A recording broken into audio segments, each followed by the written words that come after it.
This install was filmed with an early release bike. Sometimes these bike designs change over time, so please check the description below to see if we've listed any changes. Hi, I'm Mark from Mustard Bikes, and today we're in the workshop with the overhauled for 2021 RSV4 Aprilia. This is a favourite one of mine. Personally, I ride a 2019 Tuono factory on the road, and I've always been a big fan of Aprilia. We've got one of our tail tidies, and we're going to run you through the install from start to finish. This video will also double for the install for the RS660, as the process is almost the same. We'll run you through the differences when we come across them. Before we get started though, we're going to need some tools. To complete the job, you're going to need a T30 Torx bit. In our case, we have it fitted to a T-bar, a 4mm Allen key, a Phillips head screwdriver, a 10mm spanner, a pair of side cutters. An extendable magnet will also come in handy, and if you want to do a really neat job, a bit of black electrical tape will help as well. In the box, you'll find the card that directed you to this video, a small bag with a number of nuts and bolts and cable ties, the base plate for the product. Now if you've got the 660, your base plate will look slightly different. The rest of the components are the same. So underneath this, in this batch of paper, you'll find the support arms for the product, as well as the tail tidy component itself. In the bolt pack, you find a number of nuts and bolts and cable ties.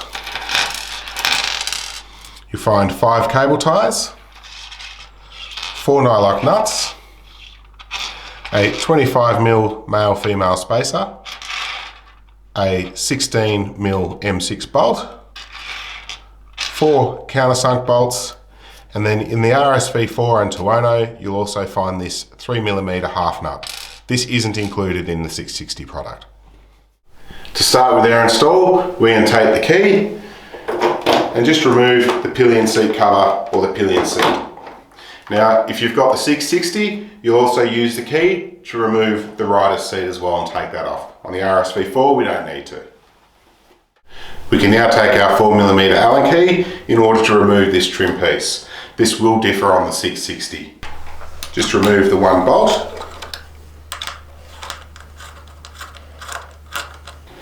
And then lift the trim piece up and out of the way.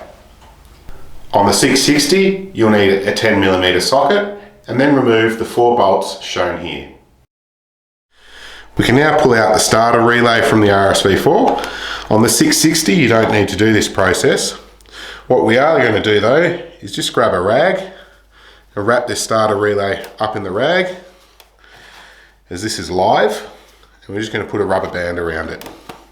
That's just going to stop us from having any chance of shorting it out. We're now ready to remove the rear fender itself. We're going to start with our T30 Torx bit and a 10mm spanner. And we're just going to take the 2 forwardmost bolts out first.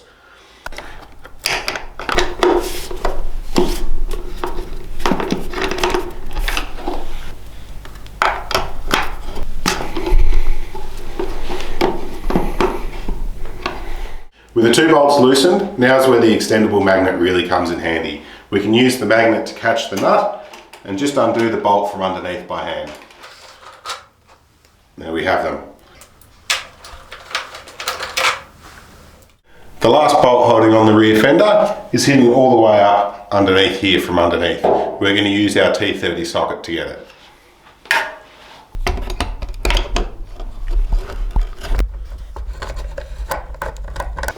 And just be careful as you take this last bolt out that the rear fender is going to come away from the bike.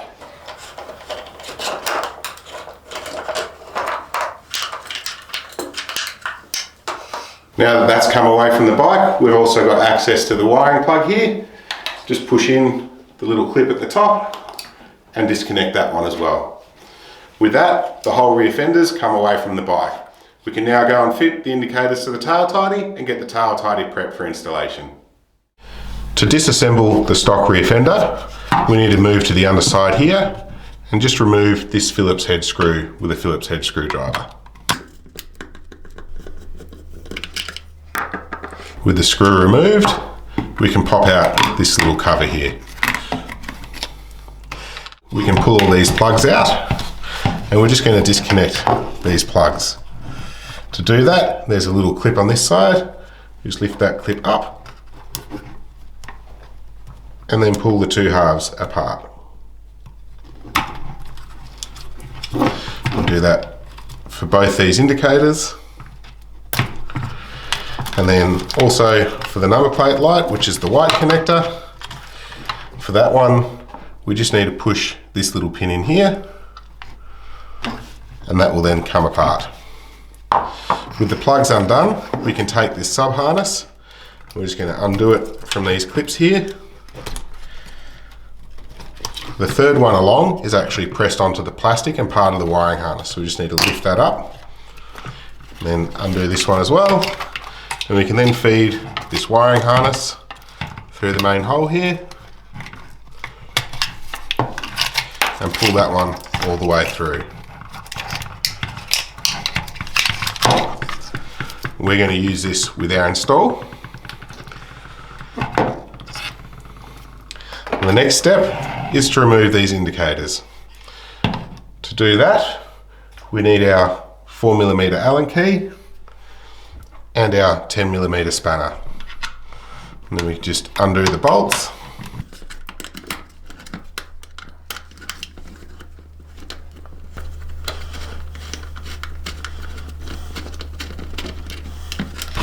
And with the bolt removed, the indicator pulls out of the side. We're just going to sit that one to one side and then do the same to the other side.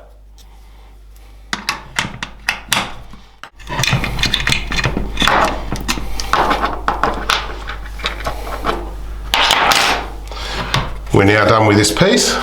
We can put that to the side. Now we're going to take the plate mount from the fender eliminator.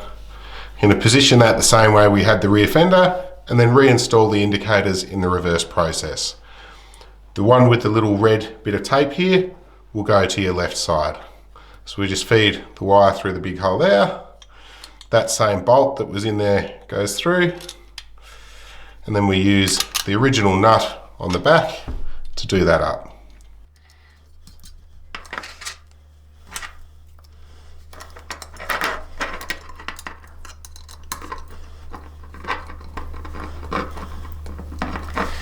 Do that up nice and tight.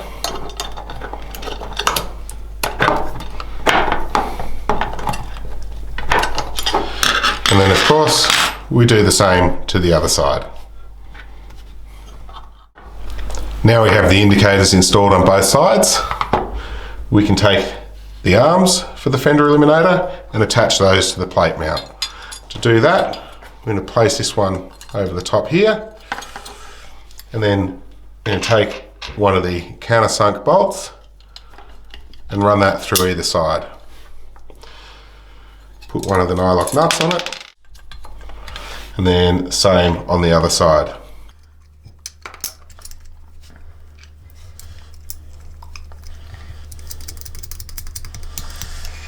And then take our 10mm spanner and our Phillips head screwdriver, and we're just going to tighten those till they're firm but not completely tight.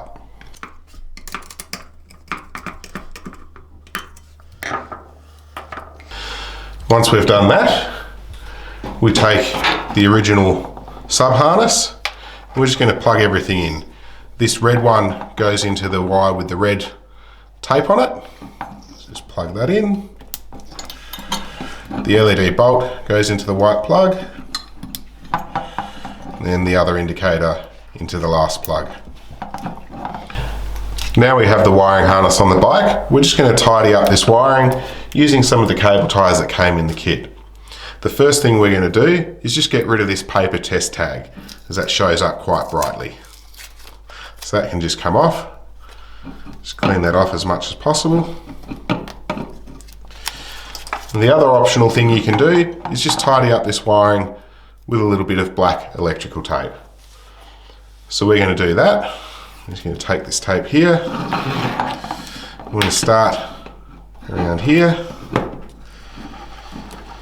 Oops.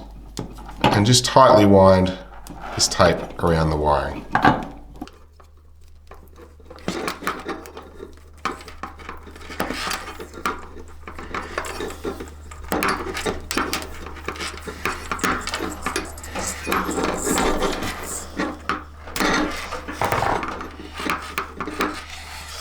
So now we're going to take one of the cable ties, and if you see in the arm here, there is a little notch both in this hole and on the top of the arm. So you can run that cable tie through the hole, run the wiring over the top of it, then do the cable tie up.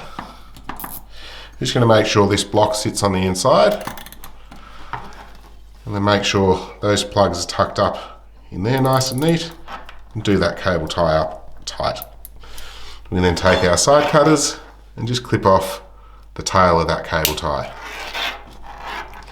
We'll move on to the next one, which sits through this little hole here.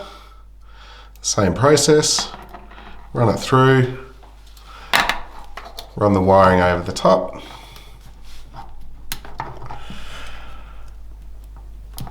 and then just run the back of the cable tie over the back here and do that up nice and tight. Cut off the tail. Then you're going to run cable tie through this hole here, in through the top, and back out through the back.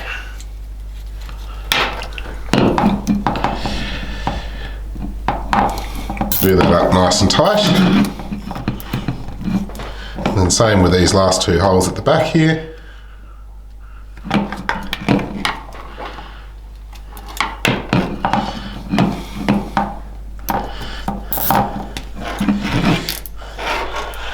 And then we can take our side cutters and trim those off. And we're now ready to fit the base plate, which is this one here. If you've got the 660, your base plate will look like this, but the process to install is the same. So then we'll take our base plate and we're going to take our wiring loom and feed it through the access hole here.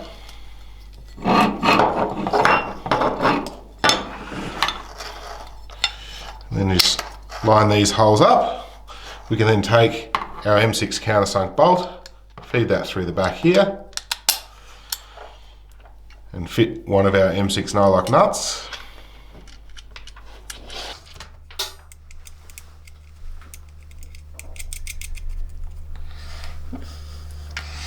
And then the other one in the other hole.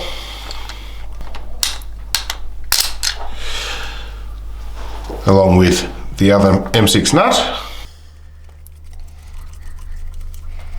And we can then take our Phillips head screwdriver along with our 10mm socket, and we're just going to do those up.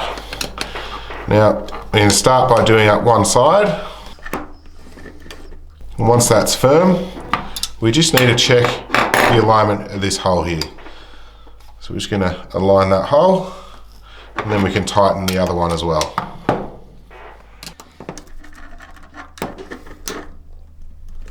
Just one final check. Yep.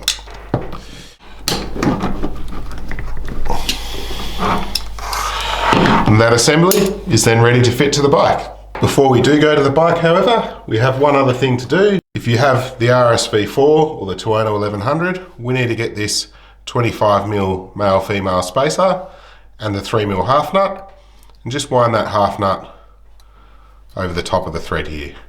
This isn't necessary on the 660. We then take that 25mm spacer and we're going to fit that into the rearmost mounting hole underneath the bike here.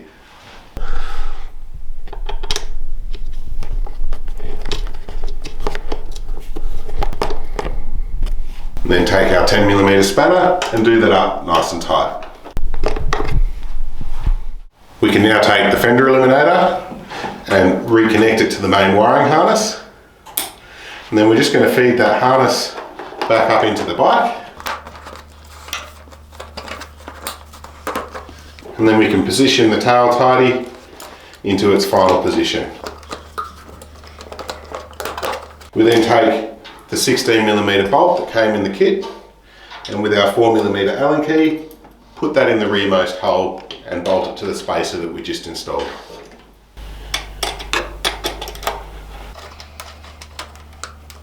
And as we do that up, we just make sure that the two little spacers down here are in position before we do it up tight. We can now install the last two bolts holding on the rear fender.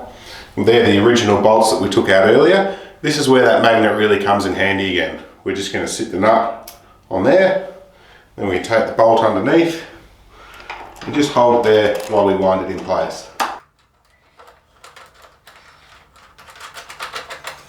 And we can do that with the other one as well.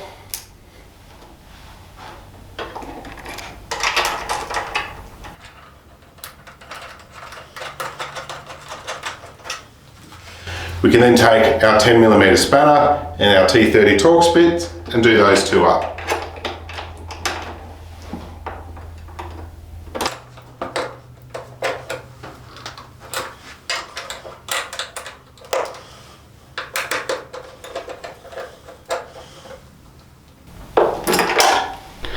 On the RSV4 and Tuono 1100, we can now reinstall the starter relay.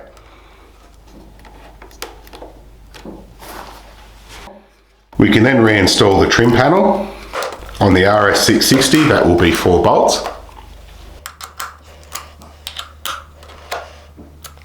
And the pillion seat.